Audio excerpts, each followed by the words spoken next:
2019 में राफेल का मुद्दा चौकीदार को घेरा था। क्या अडानी इस बार उसी तरीके से विपक्ष उठा रहा है और इस टोन को जो पीएम सेट करने की कोशिश कर रहे हैं उस पर भारी पड़ेगा? देखिए, पीएम ने तो टोन सेट कर दिया, आपको टाइमिंग देखनी पड़ेगी। और मैं फिर कह रहा हूं कि विपक्ष का ये नेगेटिव नैरेटिव जो है कि टारगेट मोदी, मोदी को गाली दीजिए, प्रधानमंत्री झूठे, चाय वाले, सड़क छाप भाषण, आप इस तरह से बोल रहे हैं देश के प्रधानमंत्री के बारे में, तो इससे आपके वोट बढ़ नहीं रहे, इससे वोट आपके घटेंगे। खैर नहीं, वो कांग्रेस का प्रेरोगेटिव है, लेकिन टाइमिंग बड़ी इंपॉर्टेंट है। हर पार्लियामेंट सेशन के पहले एक मुद्दा आता है। ये 2018 से ट्रेंड शुरू हुआ है। पहले आया पेगासस, फिर आया राफेल, चौकीदार चोर, फिर आ गया ग्लोबल टाइम्स, और हमेशा सब विदेश से इंपोर्ट होके आते हैं, चाहे ग्लोबल टाइम्स हो चाहे कुछ हो। फिर हिडनबर्ग आ गया, अडानी आ गए, राम सेतु सिर्फ यहां से उठा लिया गया था, रामचरितमानस वाला। तो ये कंपैरेटिव नैरेटिव जो आप सेट करना चाह रहे हैं, इससे देश को कोई फायदा नहीं होने जा रहा है और ना ही विपक्ष को फायदा होने जा रहा है। अब प्रधानमंत्री जानते हैं, प्रधानमंत्री तो जाल फेंकते हैं ना, ये लोग फंस जाते हैं उसमें। नैरेटिव क्या है आपका? आपका नैरेटिव क्या है? मोदी को गाली देना, क्योंकि मोदी जब बोलते हैं तो वो तो देश में बोलते हैं, मैंने ये किया, मैंने वो किया, उसका जवाब आप दीजिए ना। 3.25 करोड़ मकान बना दिए, उसका क्या जवाब आपके पास? आप बोलते हैं अडानी को आपने इतना आगे बढ़ा दिया। आप इस देश के औद्योगिक क्लाइमेट को खराब करने पे क्यों तुले हुए हैं? क्या हमारे देश के रेगुलेटर 40 साल से बेवकूफ हैं? अडानी की लिस्टिंग आज हुई है, पहली कंपनी लिस्टिंग हो गई थी 1996 में। अडानी को आपने पोर्ट नहीं दिया। महाविकास अघाड़ी ने गिद्धा पोर्ट दिया कि नहीं? केरल वाले सीपीएम वाले बोल रहे हैं, उन्होंने केरला में पोर्ट दिया कि नहीं? क्यों दिया भाई? अशोक गहलोत क्यों बुलाते हैं अडानी को? भूपेश सिंह बघेल क्यों रेड कार्पेट वेलकम देते हैं? आपको अडानी ऐसे अच्छे लगते हैं, लेकिन अडानी के माध्यम से अगर आप प्रधानमंत्री को टारगेट कर रहे हैं तो ये नेगेटिव नैरेटिव है, इसका ये नहीं होना चाहिए। ठीक है, मृत्युंजय जी आपके पास आते हुए देखिए, ये कह रहे साजिश रची जाती है हर सेशन के पहले। बजट सत्र अभी चल रहा है, पार्लियामेंट सेशन के पहले एक विदेशी रिपोर्ट आती है और उस पर विपक्ष एजेंडा ड्राइव करता है। अंजना जी, सवाल अडानी का नहीं है, सवाल है सत्ता में बैठे हुए लोगों के नादानी का। जिस तरह से आदरणीय प्रधानमंत्री जी कह रहे हैं, एक अकेला सब पर भारी, ये देश की जनता कभी इस तरह के सत्ता के अहंकारी को बर्दाश्त नहीं कर सकती है। और ये उनका अहंकार बता रहा है कि उन्होंने 9 वर्षों में ही जिस तरह से सपने बेच करके नौजवानों के साथ उन्होंने हर वर्ष 2 करोड़ नौकरी देने का वादा किया था। नौजवान पूछ रहा 18 करोड़ 9 वर्षों में हमारे रोजगार का क्या हुआ? तो ये कह रहे एक अकेला सब पर भारी। किसान पूछ रहा है अपना सवाल, तो ये कह रहे हैं एक अकेला सब पर भारी। आदरणीय प्रधानमंत्री जी, ये देश की आन बान शान, आप 140 करोड़ हिंदुस्तानियों के प्रधानमंत्री हैं। जनता के सवालों का जवाब विपक्ष सदन में पूछेगा, उसका जवाब देना आपकी जिम्मेवारी, जवाबदेही बनती है। आप अकेला सब पर भारी नहीं पड़ सकते, ये लोकतंत्र है। 140 करोड़ जनता का कवच, जिस सुरक्षा की बात आप कर रहे हैं, जब वो कवच ही असुरक्षित है, 140 करोड़ जनता ही आज नौजवान, किसान, गरीब, मजदूर असुरक्षित महसूस कर रहे हैं, तो फिर आदरणीय प्रधानमंत्री जी आप ये सुरक्षा लेकर क्या जवाब दीजिए।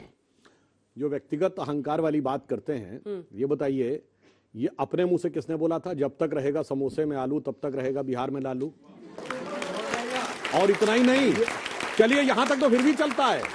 हमें याद है, हम लोग उस समय यूनिवर्सिटी में पढ़ने आ गए थे, जब वो मुख्यमंत्री बने तो कहते थे अब आ गया ललुआ, ललुआ बहुत दिन तक फलाना खा लिया, उसी वर्ग का नाम लेकर कहते थे, उन्हें खा लिया हलवा, अब आ गया हलवा, वो फलाना खाएगा बलुआ। के जवाब को भटका ये नहीं। आपने अहंकार की बात कही, अहंकार की बात, हमारे नेता आदरणीय लालू प्रसाद जी ने कभी सीना ठोक कर ये नहीं कहा था कि एक अकेला सब पर भारी। आज सुनिए, हमने, अब सुनिए, आलू क्या था? समोसे में आलू, समोसे में आलू तो आप लोग जानते हैं अंजना जी, कि सब लोगों को पता है कि लालू प्रसाद। सुनिए, अब मैं सबसे कह रहा हूं, सुनिए, आप लोग जाइएगा और जरा नेट पे लालू यादव जी की पार्लियामेंट की स्पीच सर्च करिएगा, उसमें आपको स्पीच मिलेगी जिसमें उन्होंने कहा कि अरे मैं वो क्या हुआ आपको पता नहीं। आदरणीय लालू प्रसाद जी का भाषण ही कॉपी आदरणीय प्रधानमंत्री जी कर रहे हैं, यही बोल दीजिए सर। आगे क्या बोलना है बोलिए तो। आप तो यही बात कर रहे हैं। अरे सेंटेंस तो सुनिए, लालू जी बोले थे, मोदी जी। अरे भाई सेंटेंस तो सुनिए।